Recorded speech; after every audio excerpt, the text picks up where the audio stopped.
नमस्कार, मी प्राध्यापक डॉक्टर विकास खिलारे आपण सर्वांचं भविष्यवाणी कार्यक्रमामध्ये स्वागत करतो। ज्योतिष शिकावा आपली कुंडली स्वतः पहा या सदराखाली मी तुम्हाला अनेक ज्योतिष विषयक मुद्द्यांवरती विषयावरती बोलतोय। आपण मागील काय व्हिडिओमध्ये आपण भावेशांची 12 स्थानामधली काय फळे मिळतात ते मी तुम्हाला सांगतोय। मागील व्हिडिओमध्ये आपण भाग्येशाची फळं पाहिली। मी या व्हिडिओमध्ये तुम्हाला दशमेशाची 12 स्थानामधली सर्वसामान्य काय फळं असतात ते मी सांगणार आहे। लक्षात घ्या की हे म्हणजे दशम स्थान आणि दशम स्थानामध्ये जी राशी असेल तर राशीचा जो मालक ग्रह असतो त्याला दशमेश म्हणायचं। काय म्हणायचं? दशमेश। महादशमेश पत्रिकेमध्ये कुठल्या तरी एका स्थानामध्ये असणार आहे। मग दशमेश कोण ग्रह आहे तुमच्या पत्रिकेला तुम्ही लिहून घ्या बाजूला आणि तो ग्रह पत्रिकेमध्ये कोणत्या स्थानामध्ये आहे बघा। त्याप्रमाणे मी आता जे सांगतोय ते बाकी तुम्हाला कळेल, म्हणजे तुमची पत्रिका तुम्हाला पाहता येईल। दशम स्थानामध्ये जी रास असते त्या राशीचा जो मालक ग्रह असतो त्याला आपण दशमेश असं म्हणतो। कर्म, कार्य, चैतन्य, जीवनोपयोगी बुद्धी, शक्ती हे दशम स्थानाचे असलेले मूलभूत गुणधर्म दशमेशामध्ये असतात। कर्माचे गुणधर्म, कार्याचा अनुभव, कार्यक्षेत्रात असणारं वातावरण, व्यक्तीचे घराबाहेरचे स्वरूप, दर्जा त्या दृष्टीने दशमेश पाहायचा असतो। आपण दशमेशावरनं व्यक्तीचं कर्म म्हणजे त्याचे नोकरी, व्यवसाय, उद्योग, शेती, सामाजिक दर्जा, मान सन्मान, तसेच वडिलांचं सौख्य या सगळ्या गोष्टीचा विचार आपण दशमेशावरनं करतो।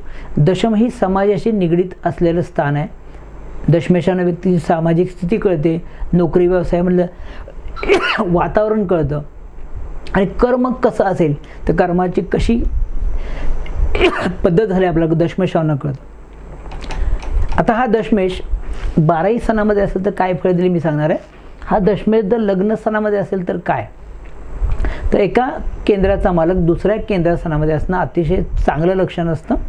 त्यामुळे दशमेश लग्नात असता व्यक्ती कार्यतत्पर असतात। कार्यतत्पर, कर्तव्यतत्पर काही म्हणा, ही लोक काम करणारे असतात।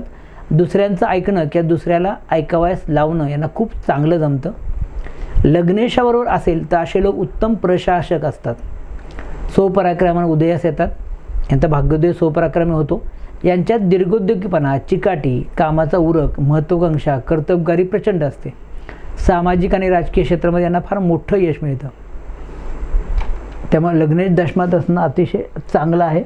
हाच लग्नेश जर धनस्थानामध्ये असेल तर काय, तर दशमेश जेव्हा धनस्थानामध्ये असतो तेव्हा नोकरीमध्ये उत्तम पैसा मिळणं, पगार मिळणं किंवा व्यवसायातून उत्कृष्ट धनलाभ होणं संभवतं। यांना कौटुंबिक सौख्य उत्तम मिळतं, सरकारी कामामध्ये यश मिळतं, खानावळी, हॉटेलचे धंदे यांचे उत्कृष्ट चालतात। वडिलोपार्जित व्यवसाय किंवा वडिलांच्या जागेवर नोकरी करणं असंही तुम्हाला बऱ्याच वेळा बघायला मिळणार आहे। तर दशमेश धनामध्ये असणं चांगलं आहे।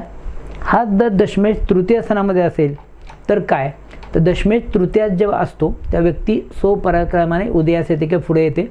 व्यक्ती स्वतंत्र वृत्ती असलेली, धाडसी, साहसी, महत्त्वाकांक्षी अशा स्वरूपाची असते किंवा स्वभावाची असते।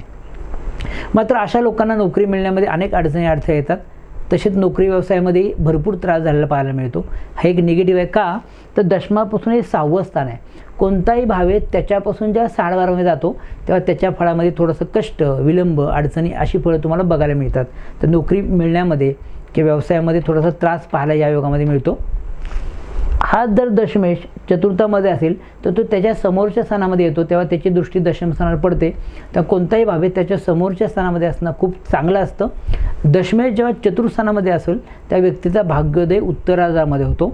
यांना ग्रहसौख्य, स्थावर मिळकतीचं सुख उत्तम मिळतं, वडिलांचे सौख्य उत्तम मिळतं, व्यक्तीला सर्व प्रकारचे सुख मिळते, व्यक्तीला वैभवाचा उपभोग घ्यावयास मिळतो। हे लक्षात ठेवा।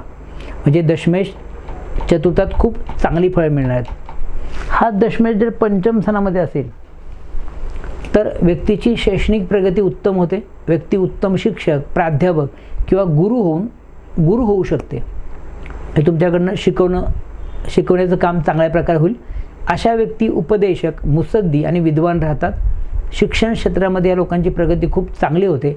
दशमेश पंचमात असणं खूप चांगलं आहे। शिक्षक, प्राध्यापक अशा लोकांच्या पत्रिकेत हे कॉम्बिनेशन तुम्हाला बघायला मिळणार आहे। त्याच्यानंतर दशमाचा मालक जर 6व्या स्थानामध्ये असेल तर काय, तर आपल्याला माहिती आहे की 6वं स्थान हे अशुभ स्थान आहे, परंतु हे दशमाचं भाग्यस्थान आहे। त्या नोकरीतून भाग्योदय होण्याच्या दृष्टीने 6ष्ठ स्थान खूप चांगलं आहे। तर त्यामुळे दशमेश जेव्हा 6ष्ठात असेल किंवा 6ष्ठ स्थानामध्ये असता आणि विशेषतः जो शुभग्रहावर असेल तर व्यक्तीचा नोकरीतून भाग्योदय होतो। हाताखालचे लोक यांना विश्वासू मिळतात. कधीकधी अशा व्यक्ती डॉक्टर किंवा वैद्यकीय क्षेत्राशी संबंधित काम करताना पाहावयास मिळतात. तर कधीकधी वकील, पोलीस अशा क्षेत्रातही काम करताना पाहावयास मिळतात. दशमेश जर तुमचा पाप ग्रहाबरोबर षष्ठात असेल तर वडिलांना आजार होणे संभवतो, कोर्ट कचऱ्या संभवतात, शत्रुबाधा राहते. म्हणजे दशमेश हा षष्ठात कुणाबरोबर आहे हे बघणं फार गरजेचं आहे. हा दशमाचा मालक जर सप्तमामध्ये असेल तर काय? सप्तम स्थान हे व्यवसायाचा आहे, दशम हे कर्माचं आहे. कर्माचा मालक जर व्यवसाय स्थानात बसला तर हा व्यवसायासाठी किंवा उद्योगधंद्यासाठी असले हे पोषक योग आहे. ज्यांच्या कुंडलीमध्ये दशमेश सप्तमात असतो त्यांचा परदेशात उद्योगधंदा किंवा भाग्योदय होतो. म्हणजे ह्या एक वेगळ्या गोष्टी तुम्हाला लक्षात की परदेशात उद्योगधंदा होणं की परदेशात भाग्योदय होणं संभवतो. परदेशाची व्यापार चालेल, कोर्ट कचेरी व भागीदार धंदे यातून धनप्राप्ती उत्तम होईल. व्यवसायात या लोकांचा भाग्योदय होतो. असे लोक प्रतिस्पर्ध्यावर विजय मिळवतात. हा निवडणुकीमध्ये जिंकून येण्याचा की यश देण्याचा पण योग आहे. त्यामुळे दशमेश सप्तमात असणं चांगलं आहे. हाच दशमेश जर अष्टम स्थानामध्ये असेल, अष्टम स्थान हे अशुभ स्थान आहे, दशमाचा मालक जर अष्टमात गेला तर थोडंसं वडिलांच्या दृष्टीने खराब असणार आहे. दशमेश जेव्हा अष्टम स्थानामध्ये जातो तेव्हा पितृसौख्य फारसं लाभत नाही. नोकरी व्यवसायामध्ये अस्थिरता राहते. नोकरी व्यवसायामध्ये सर्व गोष्टी अत्यंत मंदपणे उशिरा होतात. हा जर दशमेश अष्टमात लाभेशाबरोबर, धनेशाबरोबर किंवा अष्टमेशाबरोबर जर अष्टमात असेल तर अशा व्यक्ती लाचलुचपत प्रवीण असतात. यांना लाच घ्यायला फार आवडतं. कुमार्गाने या लोकांना पैसा मिळतो. मात्र कधीकधी हा जर दशमेश अष्टमात पाप ग्रहावर असेल तर लाचलुचपतीमुळे बंधनयोग संभवतो. या योगात व्यक्तीला काबाड कष्ट करावं लागतं. व्यक्तीचे मनोरथ पूर्ण होत नाहीत. तर दशमेश अष्टमात जर पाप ग्रहयुक्त असेल तर मात्र तुम्ही लाचलुचपत करत असाल तर सावध राहा. एकदा तरी तुम्हाला बंधनयोग किंवा नोकरी जाणे अशा पण गोष्टी तुम्हाला बघायला मिळतील. हाच दशमेश जर तुमच्या भाग्यस्थानामध्ये असेल तर भाग्यस्थान हे अतिशय चांगलं आहे. दशमाचा संबंध नवमाशी किंवा नवमाचा दशमाच्या तर राजयोग होतो. तर दशमेश भाग्यात जर असेल तर नोकरी व्यवसायामध्ये व्यक्तीची उत्कृष्ट प्रगती, नावलौकिक कीर्ती, मान इत्यादी या व्यक्तीला मिळतं. व्यक्ती धर्मकार्य करणारी, सदाचारी, पितृभक्त असते. हा एक उत्तम प्रकारचा राजयोग आहे. अशा व्यक्ती परोपकारी, उदार, दानधर्म करणारे किंवा सद्गुणी, सदाचारी असतात. यांचं वागणं खूप चांगलं असतं. नोकरी व्यवसायामध्ये यांची खूप चांगली प्रगती होते. हा दशमेश जर दशम स्थानामध्ये असेल तर सगळ्यात चांगली स्थिती कोणत्याही भावेशाची म्हणजे काय, तो भावेश त्याच स्थानामध्ये असणं अतिशय चांगलं असतं. दशमेश जेव्हा दशमामध्ये असतो तेव्हा व्यक्तींना पितृसौख्य चांगलं लाभतं. वडिलांची सुस्थिती असते. दशमेश दशमामध्ये रवी आणि गुरुबरोबर असेल तर व्यक्तीचा अत्यंत चांगला भाग्योदय होतो. व्यक्तीला नावलौकिक प्रसिद्धी मिळते. व्यक्ती मोठा मान सन्मान मिळवणारी, राजमान्य आणि व्यापार धंद्यामध्ये अतिशय कुशल असते. अशा व्यक्ती कर्तृत्ववान, कष्ट करणारे राहतात. दशमेश दशमात असताना षष्ठेश अष्टमेश दशमात असू नये. या योगात नोकरी व्यवसायामध्ये अस्थिरता किंवा स्थिर स्थावरता लाभत नाही. म्हणजे दशमेश दशमात असताना तिथे षष्ठेश अष्टमेश अशा दोन पाप अशुभ ग्रहांचे मालक तिथं असू नयेत. या योगात तुम्हाला मात्र नोकरी व्यवसायामध्ये स्थिर स्थावरता लवकर लाभत नाही किंवा अस्थिरता राहते, लक्षात ठेवा. हा दशमेश जर लाभ स्थानामध्ये असेल तर काय? दशम स्थान हे कर्माचं आहे, लाभ स्थान हे मिळकतीचं आहे. म्हणजे केलेल्या कर्माचा योग्य मोबदला देणारं स्थान म्हणजे काय तर लाभ स्थान आहे. त्यामुळे दशमेश लाभात असणं अतिशय चांगलं असतं. त्यावेळी दशमेश लाभात असतो तेव्हा व्यक्ती दुसऱ्याची ताबेदारी करेल. मात्र त्यामध्ये त्या व्यक्तीला भरपूर पैसा मिळणार आहे. द्रव्यलाभ बराच होणार आहे. व्यवसायात उत्कृष्ट धनलाभ होतो. या योगामध्ये व्यक्ती स्वकर्तृत्वावर, स्वकष्टातून मोठा पैसा मिळवते.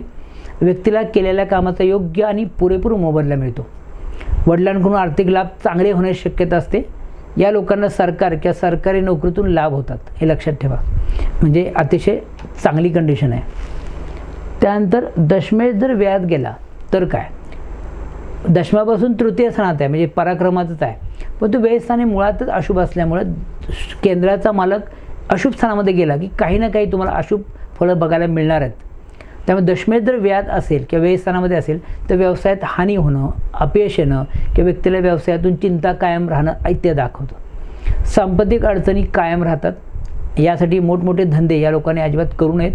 शक्यतो अशा लोकांनी नोकरी करावी.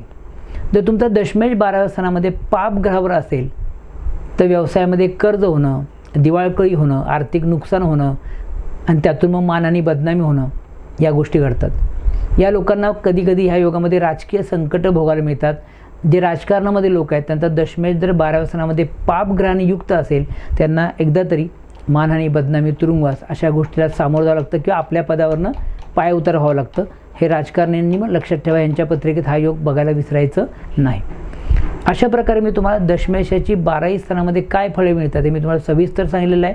हा विषय खूप चांगला समजला असल्याची अपेक्षा करतो, एक निवेदन करतो.